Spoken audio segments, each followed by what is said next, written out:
श्री कृष्णा।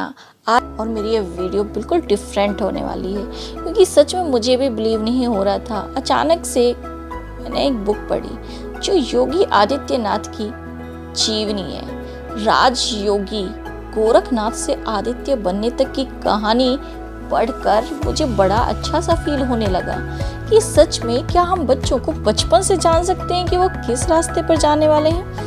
ये उनके जन्म से युवा अवस्था तक की कहानी ना कि पूत के पांव तो पालने में ही दिख जाते हैं।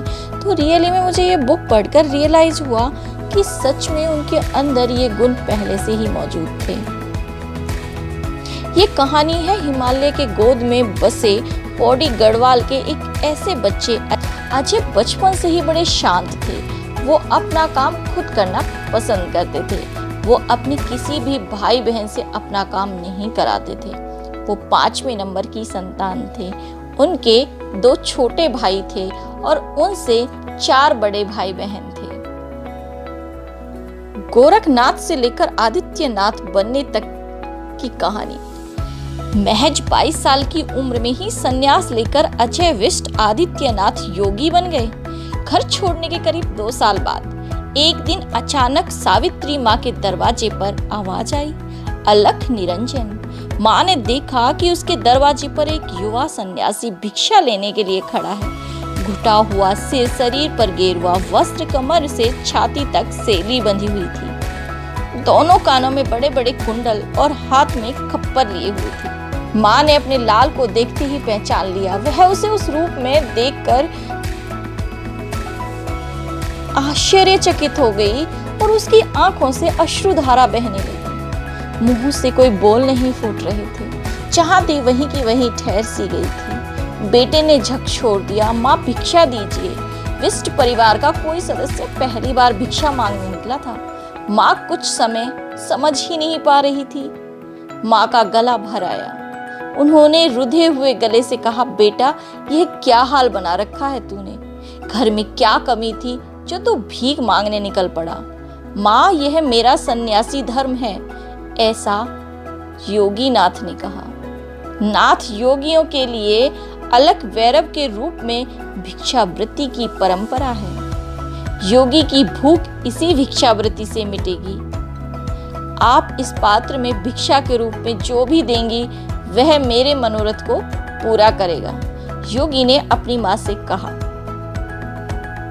माँ ने कहा, पहले तुम अंदर तो आओ। नहीं माँ, बिना भिक्षा लिए न तो मैं घर के अंदर आऊंगा और न ही मैं घर से वापस जाऊंगा। आप पहले मेरे पात्र में भिक्षा दीजिए। ठीक है, एक सर पर भिक्षा दूंगी। तू थोड़ी देर तो रुकेगा न? देख, साधुओं को भी किसी गृहस्थ के घर रुककर थोड़ी देर सुस्ता लेना चाहिए। साड़ी के कोर से अपने आंसुओं को पोंछते हुए माँ ने ऐसी विनती की। नहीं माँ, मैं रमता जोगी हूँ, आप मुझे भिक्षा दीजिए, मैं प्रस्थान करूंगा। बेटी की जिद के आगे आखिर दुनिया की किस माँ की चलती है? जो सावित्री माँ की चलती। माँ घर के अंदर गई और उस वक्त उन्हें जो भी समझ में आया आदित्यनाथ योगी के भिक्षा पात्र में रख दिया। माँ से भिक्षा लेते ही अलख निरंजन का आघोष करते हुए योगी आदित्यनाथ वहां से आगे बढ़ चले। नागपंथ में मान्यता है किसी संन्यास दीक्षा के 12 साल के अंदर एक नाथ को अपनी माँ, पत्नी, बहन आदि से भिक्षा ग्रहण करना आवश्यक है। अपने परिवार से भिक्षा पाए बिना कोई भी नाथ कभी सिद्ध नहीं बन सकता, ऐसी उनकी मान्यता है। आदित्यनाथ योगी जिस दिन उत्तर प्रदेश के मुख्यमंत्री बने उस दिन दुनिया भर में एक बहस सी छिड़ गई। अलग अलग भाषाओं में, अलग अलग अखबारों में यह लिखा जाने लगा कि क्या भारत हिंदू राष्ट्रीय की ओर बढ़ रहा है। इस पर सवाल उठाया जाने लगा कि क्या एक मंदिर का महंत शासन व्यवस्था का सफल संचालक बन सकेगा। हर वक्त उनके चेहरे पर मुस्कुराहट रहती है। पत्रकार या विरोधी नेताओं के उकसाने पर भी क्रोध उत्पन्न नहीं होने देता। को अपने चित्त की दृढ़ता को बनाए रखना और धर्म के नाम पर हो रही बीमार तुष्टीकरण की राजनीति को झटके पर झटका देते हुए उन्हें सहज बनाने का प्रयास करना। योगी आदित्यनाथ का यह वह गुण है जो किसी योगी में होने की एक तरह से गुरु गोरखनाथ जी की शर्त है।